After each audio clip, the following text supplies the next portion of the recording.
नमस्ते एवरीबॉडी। तो आज हम कवर करेंगे इकोनॉमिक टाइम्स का एडिटोरियल पेज जो हमारा सीरीज़ चलते आ रहा है। आज है 11 जनवरी 2023। तो आज कुछ 3 या 4 आर्टिकल्स हम कवर करेंगे। चौथा एक छोटा आर्टिकल है जो कि ब्रॉडकास्ट न्यूज़ के ऊपर है और वो टाइम मिलेगा तो हम ज़रूर कवर करेंगे। बट पहले 3 मेन आर्टिकल्स जो है वो उसके बारे में मैं आपको ब्रीफिंग दे देता हूँ। पहला है पे फॉर हेट एंड फॉल्सहुड। इसके बारे में ऑथर थोड़ा थोड़ा जो सोशल मीडिया कंपनीज है उसके ऊपर ऑथर ने क्रिटिसाइज़ किया है। एंड ऑथर कह रहे हैं कि कैसे इनको इस पे टैक्स लेवी करके हम सोशल मीडिया को थोड़ा जो हेट एंड जो फॉल्सहुड वाले जो मैसेजेस है उसको कैसे कर सकते हैं। सेकेंड एक आर्टिकल है विशेस फॉर द टैक्स फेरी। ये ऑब्वियसली अभी जैसे बजट का सेशन आने वाला है तो एक्सपर्ट्स अपने बजट के एडवाइस देना चालू कर देंगे। तो इन्होंने भी कुछ अपना एडवाइस दिया है बजट को लेके कि क्या क्या कर सकते हैं बजट में एंड क्या क्या हमारे अभी इकोनॉमी में अच्छा हुआ है एंड आगे हम कैसे क्या टैक्स को थोड़ा सिंप्लीफाई कर सकते हैं, जैसे कि रेट्स को थोड़ा नॉर्मलाइज कर देना या कैपिटल गेंस के प्रोविजंस को थोड़ा सिंप्लीफाई कर देना। इसको भी हम डिटेल में देखेंगे। फिर एक आर्टिकल आया है शुगर एक्सपोर्ट्स को लेके, राइस एक्सपोर्ट्स को लेके। जैसे कि हम लोग को पता है कि राइस एक्सपोर्ट्स बीच में गवर्नमेंट ने थोड़ा कर्व कर दिया था। अब वापस से गवर्नमेंट ने वो राइस एक्सपोर्ट्स का जो बैन है उसको हटा दिया है। तो अब जो एक्सपोर्टर है राइस एक्सपोर्ट कर सकते हैं। इसके बारे में कुछ आर्टिकल है कि कैसे राइस एक्सपोर्ट हमें बैलेंस करेगा ट्रेड डेफिसिट को और कैसे इंडिया एक रिलायबल एक्सपोर्टर के हिसाब से मतलब as an outcome how India will be portrayed as a reliable exporter. Then a short article on broadcast news don't titillate. So ये भी ऐसा है कि जैसे कि मैंने आपको बताया कि कुछ जो जो न्यूज़ चैनल्स वगैरह है ये जैसे विक्टिम्स को जब दिखाते हैं तो ये पूरा विदाउट एनी ब्लर वगैरह कभी कभी दिखा देते हैं। जैसे कि हम सब ने देखा होगा ऋषभ पंत का जब ये एक्सीडेंट हुआ था तो उनका भी फ़ोटोज़ ऐसे वायरल हो गया था। So it is trying to place a responsibility on those media houses that they should act responsibly and should not, uh, viral those pictures on their channels at least. तो इसके बारे में एक government ने भी एडवाइजरी इशू किया था। तो उसके बारे में भी बात है। ये बहुत ही काफ़ी छोटा सा आर्टिकल है, टाइम मिलेगा तो उसको कवर करेंगे। बट एसेंशियली हम ये 3 आर्टिकल्स जो मेन है उसको कवर करेंगे। सबसे पहला स्टार्ट करते हैं पे फॉर हेट एंड फॉल्सहुड।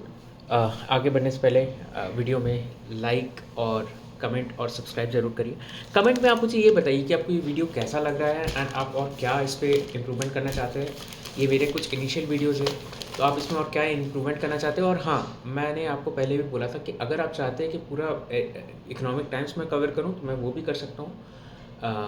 आप बस मुझे इन्फॉर्म करिए। अगर काफ़ी अगर कमेंट्स आएंगे तो मैं ऑब्वियसली उसको टेकअप करूँगा। तो इस आर्टिकल में बेसिकली स्वामीनाथन अय्यर जी बोलते हैं। Swaminathan Iyer is a journalist, he is a renowned journalist in economic times. तो वो बेसिकली स्टार्ट करते इस चीज़ से कि भाई कैसे कैसे जैसे इंडिया में, तो वो स्टार्ट करते हैं ऐसे कि कैसे जैसे वर्ल्ड में अभी क्राइसिस चल रहा है एंड जैसे कि यूक्रेन वॉर।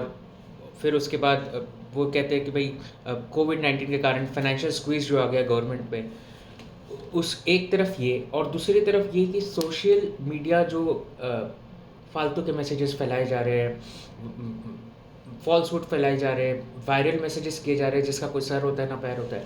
सो वो उस चीज़ को पॉइंट आउट कर रहे हैं। एंड इंडिया में तो खैर आप तो जानते ही है, India is one of the largest country which has a billion population using social media.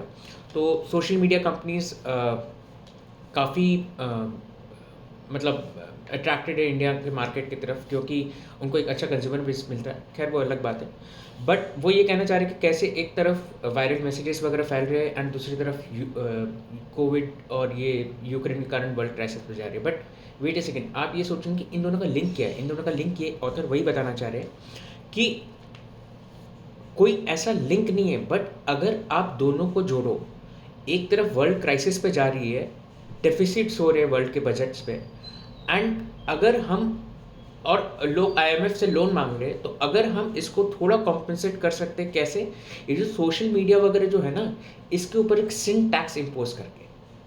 तो ये सिन टैक्स होता क्या है बेसिकली? सिन टैक्स वो होता है कि अब जैसे हम जैसे सिगरेट पीते या कोई मतलब मैं तो नहीं, बट हाँ लोग जैसे सिगरेट पीते हैं या अल्कोहल कंज्यूम करते हैं, तो उस केस में लोगों के ऊपर एक हैवी टैक्स इम्पोज किया जाता है। इंडिया में अगेन वो ड्यूटीज़ और टैक्सेस लेवी करा के एक्साइज ड्यूटी जैसे बढ़ा देते हैं, but this is sort of sin tax which is imposed on these goods which are harmful to your body. तो वैसे ही वो ये कह रहे हैं कि भाई क्यों ना हम सोशल मीडिया पे भी एक ऐसा सिन टैक्स इम्पोज करें जिससे हमें थोड़ा रेवेन्यू भी जनरेट होगा एंड हम उसको थोड़ा कॉम्पेंसेट कर सकते हैं हमारे बजट के डेफिसिट से, एंड थोड़े जो हेट मैसेजेस है सोशल मीडिया पे इस चीज़ को थोड़ा रोकने की कोशिश करेंगे। तो चालू करते हैं कि ये इनसे कि भाई एक पॉल रोमर जो नोबेल प्राइज विनर है in economics and former chief economist of world bank, it would be highly relevant for India. What the syntax thing? Maximum freedom. अब ये बता रहे कि वो पहले तो जो पॉल रूमर है वो पहले चाहते थे कि भाई एक free economy sort of develop हो, और वो ये नहीं चाहते थे कि गवर्नमेंट का इंटरवेंशन हो। बट इवेंचुअली उन्होंने देखा ये चीज़ कि भाई जैसे जैसे फ्री इकोनॉमी इम्पोज हो रहा है, गवर्नमेंट तो अपना कंट्रोल छोड़ रहा है, but there are some companies which are taking over this control. These are basically the FANGs. FANGs are the social media का short form. I mean Facebook, Apple, Netflix, Google. तो इन सारे companies ने control ले लिया है and government की तरफ से कंट्रोल जा रहा है। तो he is against a dominance of a certain player, be it government, be it certain private entities. Now what he realized eventually was that government is losing the control, but these dominant companies are gaining the control. So he again started opposing it. तो वो ये कह रहे हैं कि भाई अब इनके कंट्रोल से तो अच्छा इनके ऊपर एक टैक्स इम्पोज किया जाए। अब आपने देखा होगा कि रिसेंट एक बहुत बड़ा क्राइसिस हुआ है शेयर प्राइस पे इन कंपनीज का, जैसे कि फेसबुक तो ऑलमोस्ट 60-70% अपने डाउन पे चल रहा है। तो वो ये कह रहे हैं कि भाई ये जो रिसेंट जो डाउनफॉल है ना, ये इस चीज़ को दिखाता है कि आने वाले टाइम में ये फैंस काम नहीं करेंगे, इनका डोमिनेंस काम नहीं करेगा, क्योंकि लोगों को जितना ये लोग और लोगों को जितना ये लोग ने बेवकूफ़ तो मैं नहीं बोलूँगा, बट लोगों को जितना ये लोग ने हार्म पहुँचाया है, obviously there is a good part to social media as well, but वो जो क्रिटिसाइज हो रहे हैं ये ज़्यादा ये लोग जो हार्म कर रहे हैं उसके लिए क्रिटिसाइज हो रहे हैं। तो लोगों को ये चीज़ रियलाइज़ हो गया है कि this dominance is not going to work, and that is why investors have started look as an investors, so that is why investors have started discounting the share price, and इसके कारण जो recent fall हुआ है। अब ये फिर आगे जाते हैं कि भाई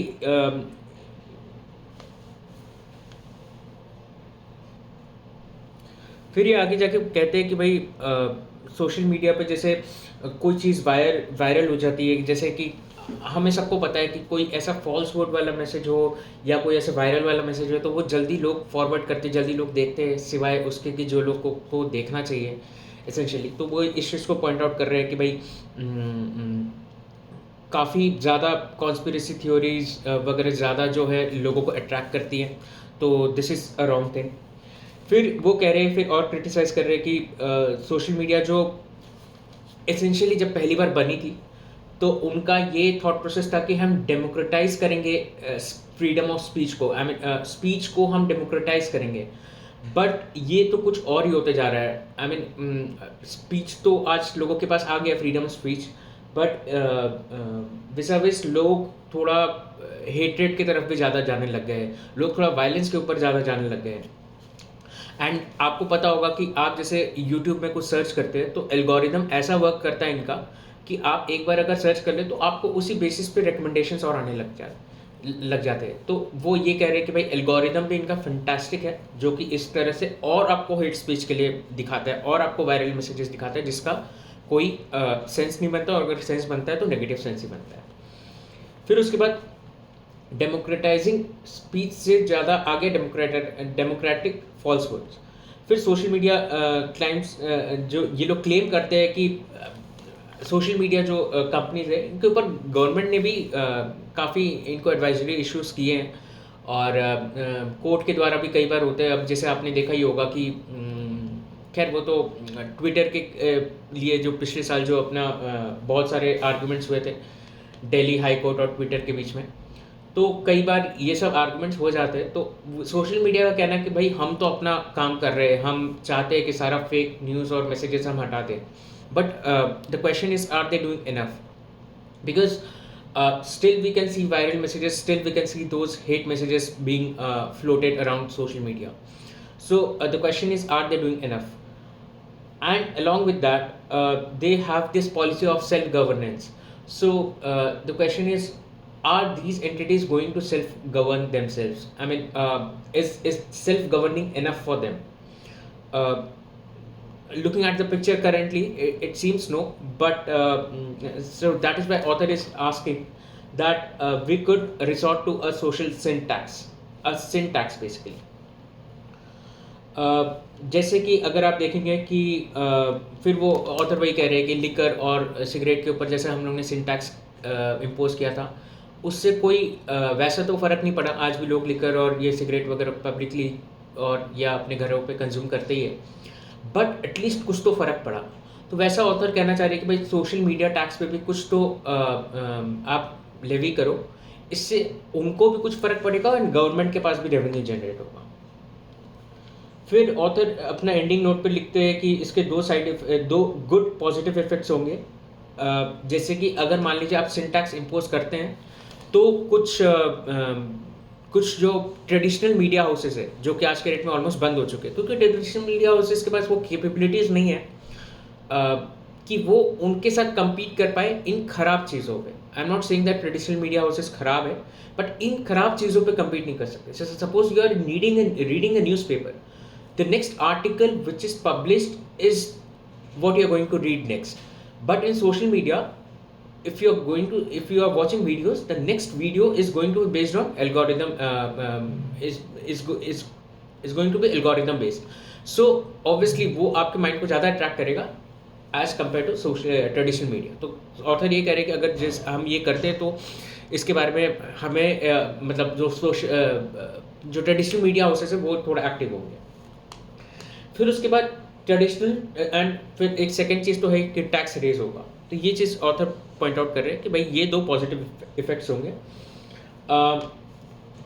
ऑथर ये भी कह रहे हैं कि भाई आइडियली जो हमें जो ये टैक्स इम्पोज करना चाहिए वो इम्पोज करना चाहिए फॉल्सहुड पे एंड मिस इन्फॉर्मेशन पे, बट ऑब्वियसली उतना ग्रैनुलर तरीके से करना पॉसिबल नहीं है। तो आप एक जनरलाइज्ड सिंटैक्स लगा दो सारे सोशल मीडिया पे, अज्यूमिंग दैट ये सब तो यही काम कर रहे हैं। अब ये कितना जस्टिफाइड है कितना नहीं वो तो मतलब लॉज ही बता पाएंगे, बट ऑब्वियसली अगर ये ऐसा गवर्नमेंट ऐसा प्लान करती है तो काफ़ी अपोजिशन भी आएंगे। तो कितना जस्टिफाइड है क्या होगा, ये थोड़ा आर्टिकल वैसा है कि भाई हम ये कर सकते हैं। It is based on the moral aspect rather than legal और फाइनेंशियल एस्पेक्ट भी है, बट लीगल एस्पेक्ट इसमें काफ़ी ज़्यादा डील नहीं किया गया। बट ठीक है, अच्छा आर्टिकल था ये भी। फिर एक आता है article wishes for tax fairing. अब तक अगर आप वीडियो देख रहे हैं तो आपको पसंद आ ही रहा होगा, तो लाइक बटन हिट करिए। मैं और भी सीरीज़ लेके आऊँगा आपके लिए, और पूरे इकोनॉमिक टाइम्स अगर आप चाहते हैं तो मैं कवर करूँगा। शेयर करिए, सब्सक्राइब करिए अगर आपको लगता है कि भाई ये चैनल किसी के लिए हेल्पफुल और भी हो सकता है, ये एडिटोरियल एनालिसिस वगैरह, तो उनके साथ भी शेयर करिए आप। विशेष फॉर द टैक्स फेयरिंग। जैसे कि मैंने बोला कि बजट का सेशन आने वाला है, तो एक्सपर्ट्स अपनी एडवाइस देंगे कि ये टैक्स इम्पोज कर दो, ये टैक्स हटा दो, फ्रीबीज मत बांटो, बट हमें पीएलआई देते रहो। तो इस टाइप के एडवाइसेस आएंगे।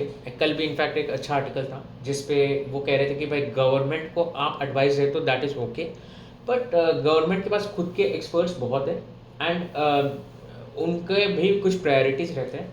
तो इस हिसाब से आज भी जो आर्टिकल आया है, कुछ एडवाइस कुछ एडवाइस इशू मतलब देना चाहते हैं ऑथर गवर्नमेंट को। चलिए एक एक करके देख लेते हैं हम फटाफट। पहले तो ये कह रहे हैं कि पिछले पिछले कुछ महीनों में जीएसटी का कलेक्शन बढ़ गया है, मोर देन एक्सपेक्टेड हो गया है। इनकम टैक्स का कलेक्शन बढ़ गया है, वो भी मोर देन एक्सपेक्टेड हो गया है। फिर हमें जो रियलाइजेशन होना था डिसइन्वेस्टमेंट प्रोग्राम के थ्रू, वो उस चीज़ों को मतलब उतना तो नहीं हो पाया डिसइन्वेस्टमेंट का जो प्रोसीड्स, बट कितना था हमारा टारगेटेड डिसइन्वेस्टमेंट प्रोसीड्स पिछले साल बहुत बढ़ाया था, ये आप मुझे कमेंट सेक्शन में बताइए। और पिछले साल मैं आपको बस एक हिंट देता हूँ कि हम लोग ने पिछले साल बहुत बढ़ाया था डिसइन्वेस्टमेंट का टारगेट। तो डिसइन्वेस्टमेंट का जो टारगेट है वो तो चलिए नहीं हो पाया, बट अगेन उसको सप्लीमेंट करने के लिए बहुत सारे हमारे एडिशनल रेवेन्यूज़ आ गए हैं। फिर वर्ल्ड बैंक वगैरह, ऑथर ये कह रहे हैं कि वर्ल्ड बैंक वगैरह भी पॉइंट आउट कर रहे हैं कि भाई कैसे इंडिया एक हॉटस्पॉट है, क्योंकि आज के डेट में अगर आप देखोगे तो गवर्नमेंट के इंसेंटिव्स एक तरफ बहुत आ रहे हैं, पीएलआई स्कीम, और मतलब गवर्नमेंट इंसेंटिवाइज कर रही है कि इंडिया में हम कैसे अपना सप्लाई चेन बढ़ा सकते हैं, ग्लोबल सप्लाई चेन का पार्ट हो सकता है India. And on the other hand China is also facing COVID crisis, and people and companies are moving out of China. I'm sure you must have heard of China plus one policy. So these two things are impacting favorably to the Indian economy. And उसके बाद author ये लिखते हैं कि जो collections है वो तो बढ़ ही रहे, फिर उसके बाद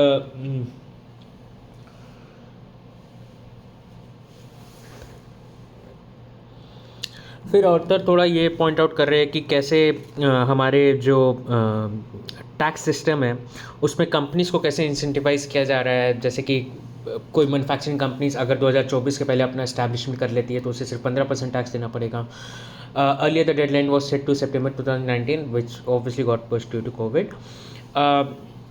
फिर ऑथर ये और भी पॉइंट आउट कर रहे हैं कि कैसे हमारा जो टैक्स रिजीम है वो कॉरपोरेट्स के लिए अच्छा है, बट इंडिविजुअल्स के लिए थोड़ा ज़्यादा टैक्सेशन है। जैसे कि अगर आप एकदम हायर इनकम में चल जाते हैं तो आपको 42% टैक्स तक पे करना पड़ जाता है due to surcharge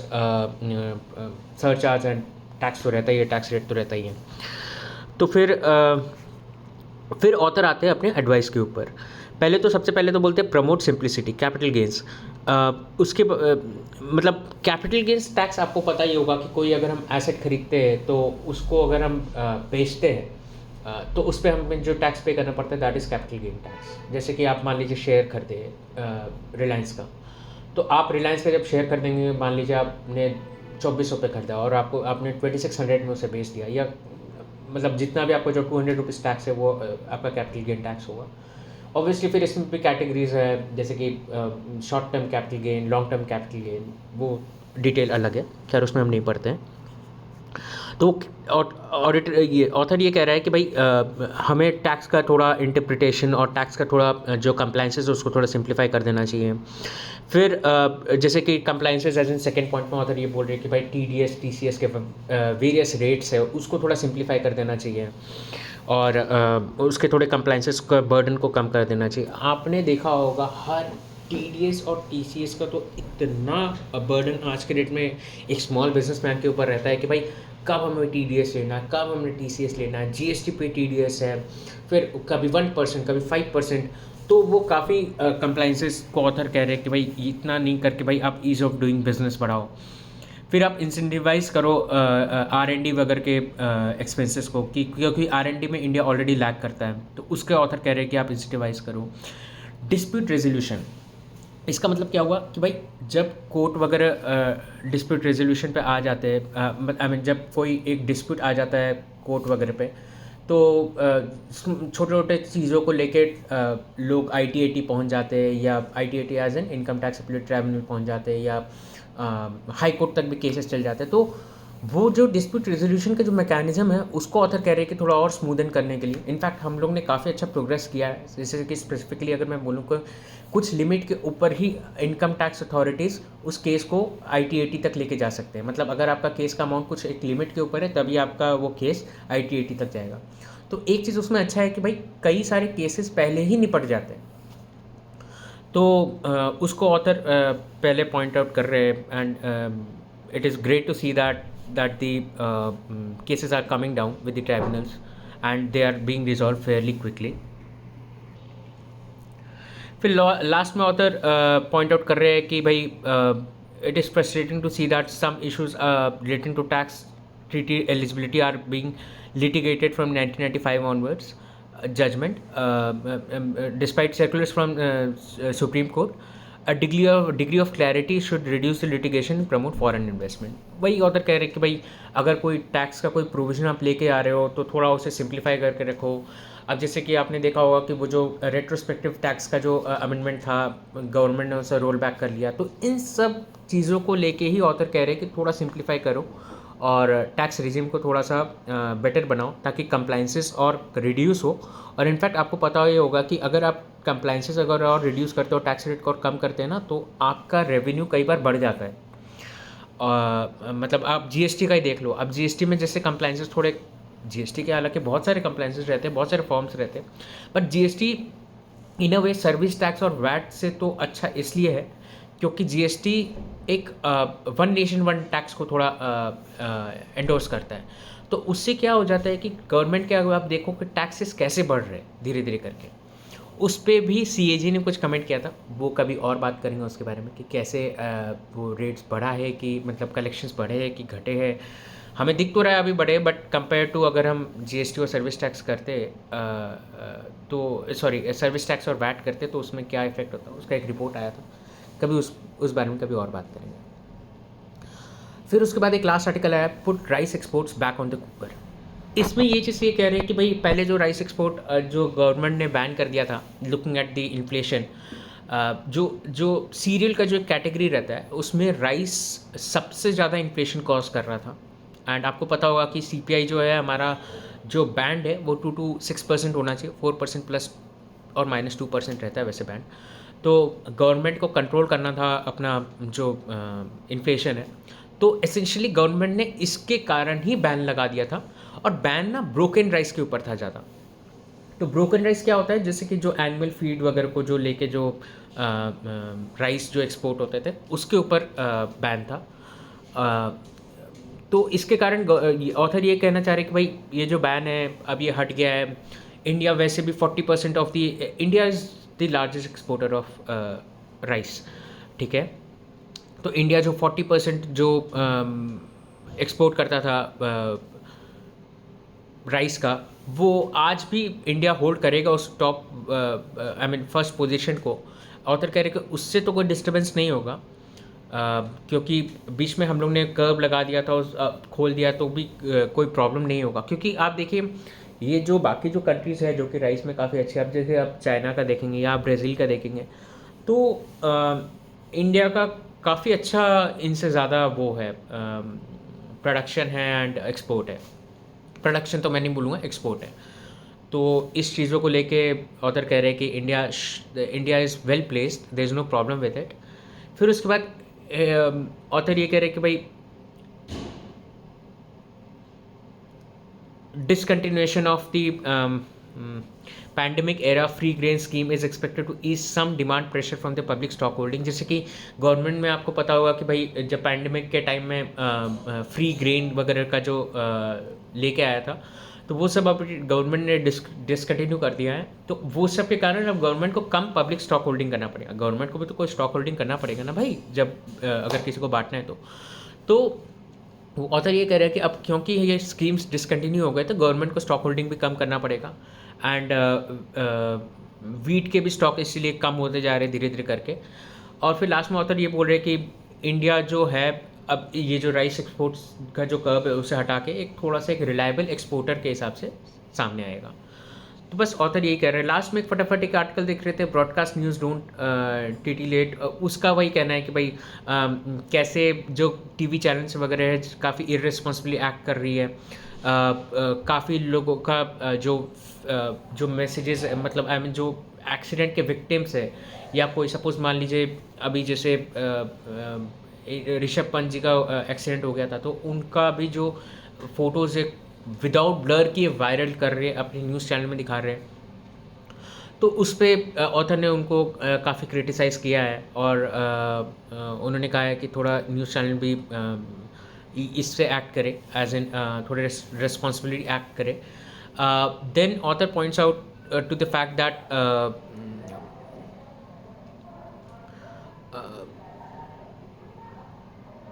programme and advertising codes are not an imposition. जो गवर्नमेंट ने अप्लाई किया है programs and advertising codes on which is applicable to most of the news channel, and that basically came into picture after the Rishabh Pant's accident image was viral.